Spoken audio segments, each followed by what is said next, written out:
நம்மளோட இன்ஸ்டாகிராம் ஐடியோ நம்மளோட அட்ரஸோ எல்லாமே வந்து ஆட்டோமேட்டிக்காக ஷேர் ஆகும். அதர்வைஸ் அதை பற்றி எதுவுமே இங்கே அவங்க அந்தோட ஆப் சைட்லேருந்து எதுவுமே அங்கே போகாது. ஸோ இவங்க என்ன பண்ணியிருக்காங்க, ஒரு ரேண்டம் பர்சன் கிட்ட ரொம்ப நாள் அதில் இருக்கும் போல். ஆக்சுவலி நம்ம லாஸ்ட் யார்ட்ட பேசியிருக்கோம், போனாட்டி யார்ட்ட பேசியிருக்கோம், ஒருவேளை பிடிச்சிருந்தா திரும்பி அவங்கள்ட்ட பேச அந்த மாதிரி பண்ணிக்கலாம் போல். ஸோ அந்த ஆப்பில் ரேண்டமாக இவங்ககிட்ட வந்து கிட்டத்தட்ட ஒரு 1 week to 2 week பேசியிருக்காங்க.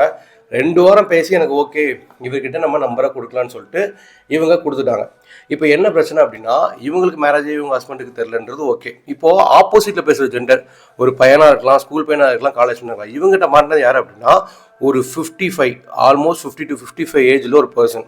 ஓகேங்களா, அவங்க செகண்ட் மேரேஜ் பண்ணி அவங்க ஒய்ஃபுக்கு வந்து ஆல்மோஸ்ட் ஒரு 30 ஏஜ் தான் இருக்கும் போல், 30-35 கிட்ட. கரெக்டாக எக்ஸாக்டாக அவங்க சொல்லல, பட் இதான். ஸோ அவங்க ரொம்ப செகண்ட் மேரேஜ் ஃபர்ஸ்ட் ஒய்ஃப் இறந்துட்டாங்க. ஸோ இப்போ குழந்தைங்களுக்காக மேபி வச்சுருக்காங்க, எல்லாம் வாட் எவர் ஓகே.